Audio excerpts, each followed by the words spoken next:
Arestado ang isang estudyanteng kabilang sa top 1 most wanted person kaugnay sa kasong sexual assault matapos itong hainan ng warrant of arrest ng Dasul PNP sa barangay Magsaysay, Dasul, Pangasinan.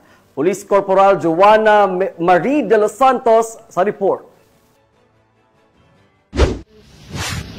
Arestado ang binatilyong ito na tinaguri ang top 1 most wanted person sa kasong sexual assault matapos ang ikinasang operasyon ng Dasul Municipal Police Station bilang lead unit at maritime law enforcement team nitong Miyerkules sa barangay Magsaysay, Dasul, Pangasinan.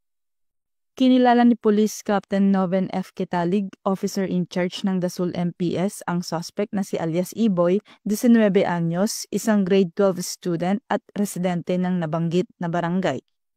Batay sa ulat ng pulisya, bandang alas 5:15 ng umaga nang madakip ang suspect sa bisa ng warrant of arrest para sa kasong sexual assault sa ilalim ng criminal case number B-2089 na inilabas ni Honorable Vincent Espinoza Lamug, Executive Judge ng RTC Branch 70 Burgos, Pangasinan, na may nirekomendang piyansang 300,000 piso.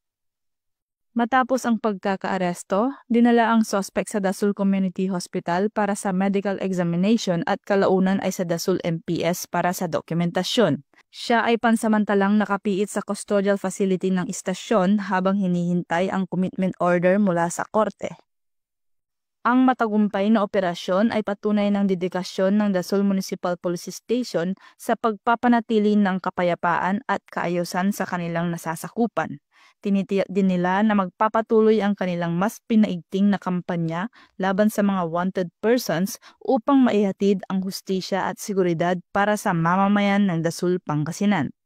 Mula dito sa Ilocos Region, ako ang inyong PNN Correspondent, Police Corporal Joanna Marie de los Santos, alagad ng batas, tagataguyod ng balitang pulis.